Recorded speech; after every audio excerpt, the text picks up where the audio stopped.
Hey guys, welcome back to the channel. In today's video, we are going to be installing a green guard chute blocker on our Toro Grandstand Multiforce. Now, why would you need a chute blocker in the first place? Well, it's always good to have a chute blocker installed on your mower, especially when you are not bagging and mulching, and when you are dispersing all of your clippings around fence lines, trucks or vehicles, and also garden beds. So here I have a green guard chute blocker. It's the same exact one installed on my Exmark Staris. This has lasted me a whole year and has never given me any serious issues. There have been some times where it did not function, it did not open and close. I had to turn off my machine, kind of disconnect some wiring, and then it started to work again. So it happened only a couple times throughout the year. Here's how it works. So you have a switch that will control, if you push left, it will open up the chute. If you push right, it will close the chute. And the reason why it can work without having the machine running is because it's connected all to your battery. So again, you don't have to have the machine running. And we're going to do the same thing with the Grandstand Multiforce, is we're going to tap it into the battery right there. I found that one disadvantage about having the green guard chute blocker installed on some particular mowers is you aren't able to install the factory bagging system. For example, on my 2019 Hustler Raptor SDX, it had a 48-inch deck. I installed a green guard, but I wasn't able to install the factory bagger because the pin would hit this plate right here. So I had some issues with that. So if you are doing a lot of bagging, you have to call ahead of time, ask the people at Green Guard and see if your specific model will fit a bagging system alongside with the Green Guard. Because once you install it and you need to bag your property and it doesn't fit, the last thing you want to do is uninstall a Green Guard chute blocker and then reinstall it after you finish the property. That's just a big headache. So make sure to double check to make sure that you can run a bagging system when your flap is in the open position, of course. So mine, I can run an Exmark or an accelerator bagger and hook it on right here and still be able to bag my properties while running the green guard chute blocker. So just thought I'd mention that. Here's everything that is included. You got your wire, your switch, your fuse. There you go. You have your motor, and here are some specs on it. If you want to pause the video, you really need the information here, you can do so. And then we have the no drill plate, because this is a no drill kit installation, and another plate here for the green guard, some hardware, zip ties, the flap itself, and the instructions. Now, the instructions say use the if you're using the no drill kit, see individually included no drill kit instructions. I did not get an individual instruction sheet. I looked everywhere in the box. I didn't get one. Alright, so we're going to install the plate like this. And here's the hardware that was zip tied to the plate. So I think there's more than we really need. We're going to grab some of the the nuts and 2 lock washers and 2 carriage bolts.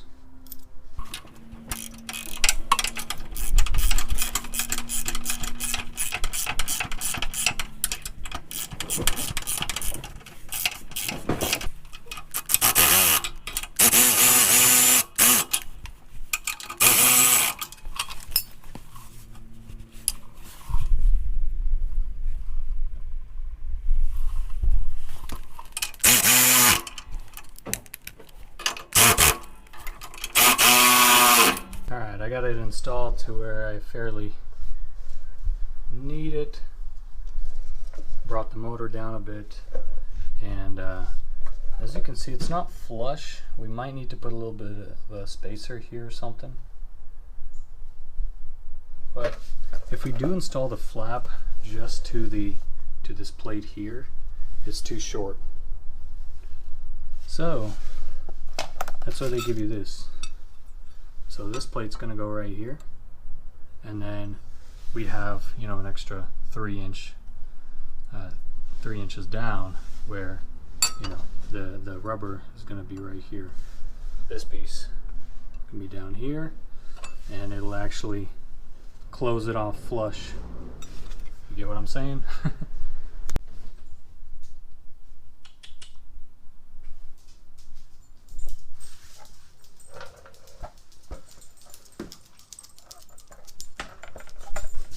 So yeah, I basically got video bombed by whoever owns the unit right back there, right by me. I had to move my truck, and his dog was just roaming around. I'm like, man, what a... Really? As soon as I start making a video.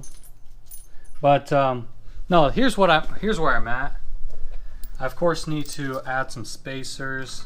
I wasn't getting enough clearance, and now when I install these 2 white spacers, when it sits flush, see now it's almost like level with the outside of the deck. That's what you kind of want, because when you go to install the rubber also needs to close like perfectly, right? It needs to be flush. Your bottom or your top can't be at an angle. If it's so let me show you. Bring you around here. So if you install it like this, there's too much spacers. If it's open like that, there's too much spacers. Grass is going to be flying out in the front. If you install it like this, you don't have enough spacers, right? There's a gap. So you need to bring it out with some plates, or not with some plates, but with these nylon spacers. Okay, so that's why they're included. You're not going to use all of this hardware. Don't let it like intimidate you. You're only going to use what you need. They give you plenty enough hardware for each and every deck installation. Some of these longer ones are for actual like drill down installations where you drill inside in your deck. So you don't have to worry about half these bolts and washers and all that. You just use what works for you, okay? So this is basically what I'll more than likely be using. I might use a few more just to hold the flap to this plate, and that's about it. So I'm gonna just continue on. Here's where I'm at. I also am using a 1/2 inch socket. That's kind of what these nuts are 1/2 inch. And so as soon as I line it up perfectly, I'll show you guys in the next video or in the next scene, and then we will start running our wiring and see what is the best way to run the wire, so that way we're not near the muffler. Also out of like components that could rub onto the wiring, we want to avoid those. And then also placement of the switch. Alright, there we go, got it installed. Now it looks like it's still short. I mean, it could be just a tiny bit. If it was a tiny bit longer, that would be great. But where I'm touching is the baffle. The baffle is flush with this rubber. Now this deck is a little bit, of course, shorter. It comes down a little bit more. And also it's flush with the blade that runs underneath. So maybe it's not too short. Maybe it's perfect, just the way it needs to be. However, without connecting it, I can't lift it up and down and see where I need to make an adjustment. So now let's go ahead and run our wiring, and then we can actually connect it together and test it out and see if we need to add more spacers, if we need to decrease. I think we got it perfectly flush.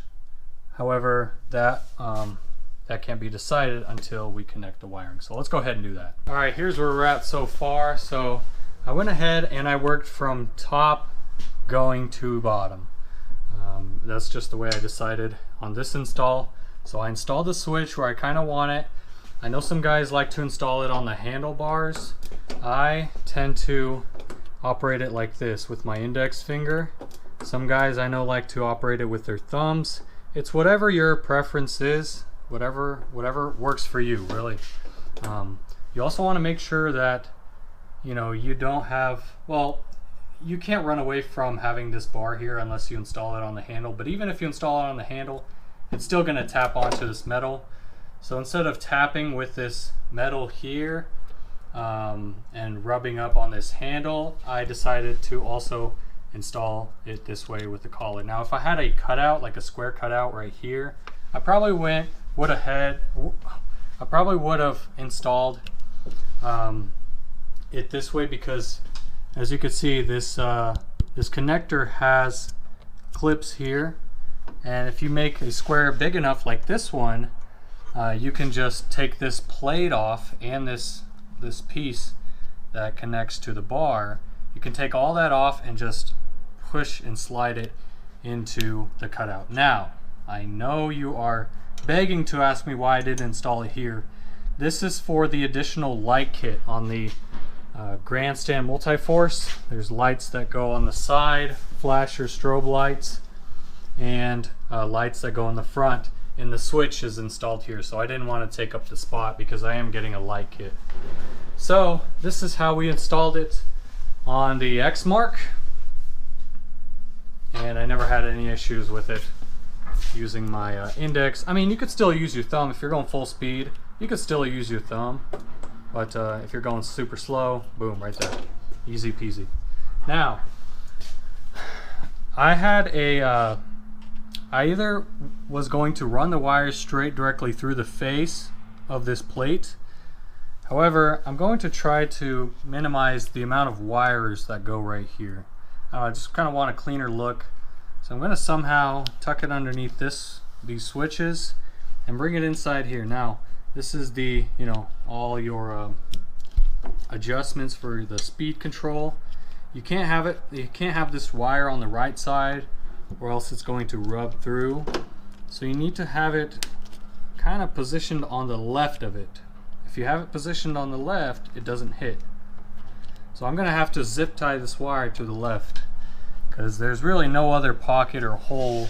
I don't know what this is for. However, the whole assembly will not fit through this hole. So that's kind of my only option without having to drill anything or do any specific cutting. What do you guys think? Would you run it up front through here and kind of tuck all the wiring underneath? You will have a wire coming up through here. I think it's better if the wire just kind of goes to the side. I don't know, that's just me. Anyways, we have our positive and negative. I kind of started working on removing the negative and the positive terminals. We're going to install the negative and positive wire. Here's our negative. Don't worry about this right here. This is just extra. Here's your negative, your fuses, and here's your positive. This only. Don't worry about these. All right, these are just extra. But I think these are, you could tap into them and run other accessories, I believe. I don't know. Let me know in the comments down below if you do. But positive, negative, once you get that hooked up, you have the other additional wire that all comes down to the side. I decided to go this way instead of to the left because the mufflers are here, and also the pipes they don't have any like heat tape or anything insulating them, protecting them.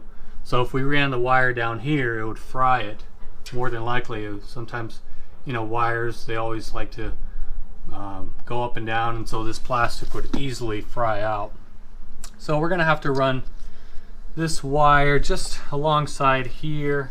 Be careful with the muffler, and then maybe bring it out and connect it right here somewhere. So yeah, let me go ahead and do that and test it out. Okay, quick update. So got it connected, of course. Now follow this wire. I initially had it running around, looping around the engine on the right side. However, it was too short. It was really stretching out this wire here. I didn't like it. So I decided to come around here underneath this spring. I think that's where it's going to be. I haven't installed any zip ties yet. I installed it through the fuel pump. I didn't even have to take this off. There's just an opening on the top. I fed it through there. Went underneath, I think this is the throttle cable. Went underneath it, kind of flushed it here, and it's coming around underneath like that. So I might, kind of clean it up a bit, maybe zip tie the wires here, or I think this is a breather line. I don't think it's a fuel line. This is the fuel line here. But zip tie it right there, kind of keep it nice and clean, or give it a cleaner look. So I connected it. It's connected to the battery. Let's go ahead and test it. Moment of truth. This will tell us if we did things right. All right, ready? 3, 2, 1. Okay, so I have to flip the switch, because on my X mark, when you hit the left button, it opens it up. When you hit the right one, it closes it. So this is the opposite. I just need to flip this switch. But let's hit the right button. Boom. So as you saw, it went too far, and now it bent. So we can't push it too far back, because then it will do that if we don't have it tight enough. So yeah. Oh, actually, we didn't even tighten up the bolts here. I forgot about that, because we haven't even tested it. Well, now we did. So anyways, left, let's close it. Boom, closes perfectly. So we do not need to add any more spacers. All right, so after I tightened up the nuts there, it's actually fairly good. I could really take time and fine tune it, but it works well for me. It closes all the way, seals it completely, and that's all that matters. So now I still have to flip the switch, and don't forget to tighten up the motor. Now this motor is adjustable. The cool thing about this motor is you can unloosen these, I think they're 7/16 bolts. There's 3 of them, and you can take this motor and you can push it up and have it standing up. Why would you do that? Well, if you'll run into an issue with smaller decks. See how I had to stand mine up completely? Because I have this bar that is almost in the way, so I cannot lay this motor flat. On bigger decks, like 52-inch decks, 48-inch decks, 60-inch decks, it's no issue. I mean, you have enough, you have enough clearance to lay the motor down. Now, can you have it up even if you have enough clearance? Yes. However, keep in mind that when you mow, especially around trees, the last thing you want to do is catch a tree limb when your motor is standing up, and then having someone have something come out of adjustment or damage the motor. And then that's why you kind of want to have it face down, so it's less of a extra thing that could be hit by a tree or whatever else that you're trying to clear. All right, I got the switch disconnected, wiggled through. We're gonna go ahead and turn it 180 degrees and push on the tabs to feed it back onto the plate. So now when we install it, it should be the way we want it. So again, I want it to open to the left. Left is open for me, right is closed. Okay, so left, open, right, close. Perfect.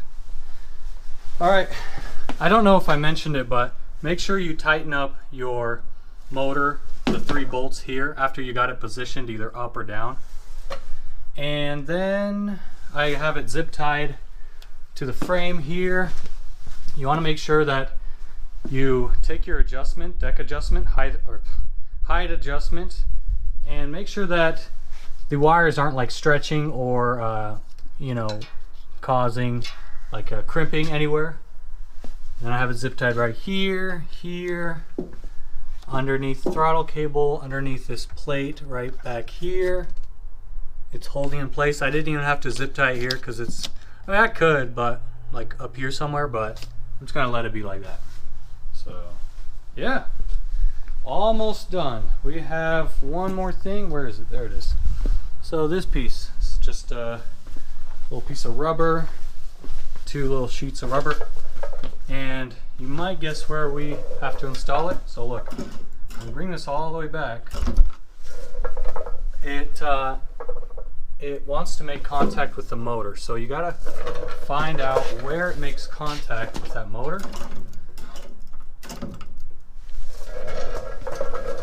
So somewhere here we're going to install a little piece of rubber. So I'm going to take the back side off.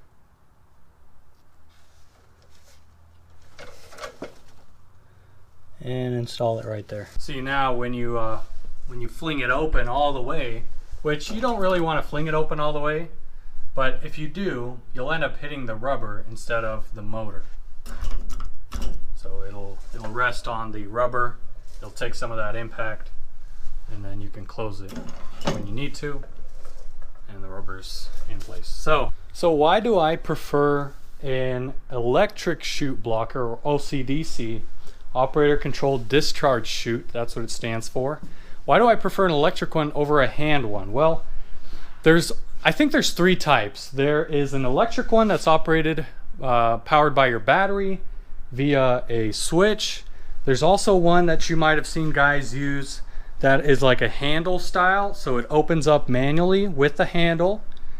And there's also one that is operated by a cable, and you'd usually install it on like the foot pad or something like that, but it's a cable that runs and it opens up via like a cable. Sometimes those cables break. I've only heard about those cables breaking. I've never heard of the handle ones fail, but it's extra motion that you have to do constantly when you are going to close your chute. And plus it's an extra thing that sticks up right here when you go to install it. So I don't like that. I like simplicity, I like cleaner looks, and I like everything electrical.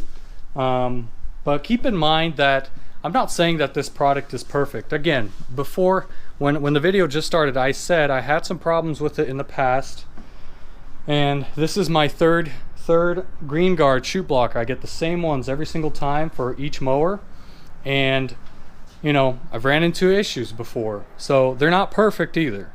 But what I'm saying is, from my experience and what I've used in the past, I prefer the electric version. I prefer to just click a button and it'll open up, and when I need to diagnose something that's wrong with it, I usually can fix it by disconnecting some switches, blowing in them, and putting it back together. It does have some fuses, so I'm not sure why, or if those fuses do go out, why they do go out, because there's really no, you cannot put these under load unless you are just holding down the buttons or something. Then you might blow a fuse, but you just got to be careful. You got to make sure that you don't open it. You don't open it all the way if you don't have to, as in like here. You don't have to open it up all the way. You can leave it open like this if you want to. Just remember, now this is a point of impact, so if you hit a tree branch or anything like that, that could be a problem.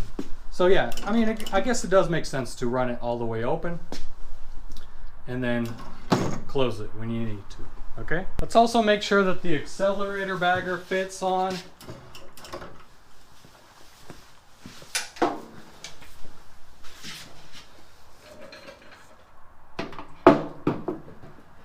Boom. Perfect. So see, that's how it would look